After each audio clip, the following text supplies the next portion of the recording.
রাজীব ভাই যেটা বলছিলেন খাবার খাবেন অ্যাজ ইফ লাইক মেডিসিন, আমাদের ফাদার অফ মডার্ন মেডিসিন বলেছেন যে food should be the medicine, medicine should be the food.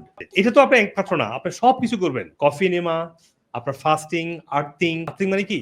খালি পায়ে হাঁটা, খালি পায়ে একটা সময় ঘাসের উপর হাঁটা, শরীরটা কি হয়, আমাদের সার্কেডিয়াম রিদমটা রিসেট হয় প্রতিদিন। আমাদের ব্যায়াম করা, যোগা করা, আমাদের মেডিটেশন করা, এরপর খাওয়াটা ঠিক করা, এরপর নিউট্রিশনাল হিলিং করা, এরপর ওজন থেরাপি দেওয়া, আকুপাংশা দিয়ে বডিকে সার্কুলেট করা। আপনি খেয়াল করছেন এই সবগুলো জিনিস করতে হবে। এর মধ্যে যদি কেমন যদি রিল্যাপস যদি হয় তাহলে কেমো আবার লাগবে হয়তো বা, সেটাও দিতে হবে। কারণ যদি এগুলো না করেন শুধু কেমো দিয়ে মানুষগুলো মারা যায়। পৃথিবীতে ক্যান্সার নিয়ে সবচেয়ে বেশি গবেষণা হচ্ছে পৃথিবীতে, সারা ওয়ার্ল্ডে। আগামী 20 বছর পর নাকি 49%, মানে অর্ধেক মানুষ মারা যাবে ক্যান্সারে। যেখানে অর্ধেক মারা যাচ্ছে আমেরিকাতে অলরেডি হার্ট ডিজিজ বা স্ট্রোকে, তাহলে মানুষের স্বাভাবিক মৃত্যু কোনো গ্যারান্টি থাকলো না। আর আমি যে বলছি যে ডায়েট কি, সেটা আমার বিভিন্ন বড় আছে। ক্যান্সার ডায়েট কি হবে? ক্যান্সার ডায়েট হচ্ছে কার্বোহাইড্রেটের মতো।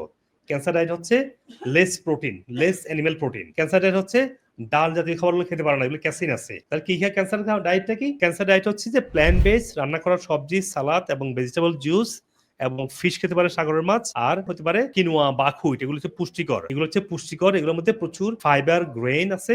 এই কার্বোহাইড্রেট খাবে একটু একটু। আর খাবে হচ্ছে যে মেডিসিনাল যে প্রপার্টি আছে যেগুলো, যেমন গ্যাভিওলা টি, গ্রিন টি, নারিকেল তেল, ইসুবুলের বসি, টু ক্লিন দ্য গাট। এই পুরো অ্যাপ্রোচের মাধ্যমে ক্যান্সার ভালো হওয়া যায়। এই গুরুত্বপূর্ণ ভিডিওটি আপনারা শেয়ার করবেন যাতে করে আপনার আত্মীয় স্বজন এবং পরিচিতজন উপকৃত হতে পারে।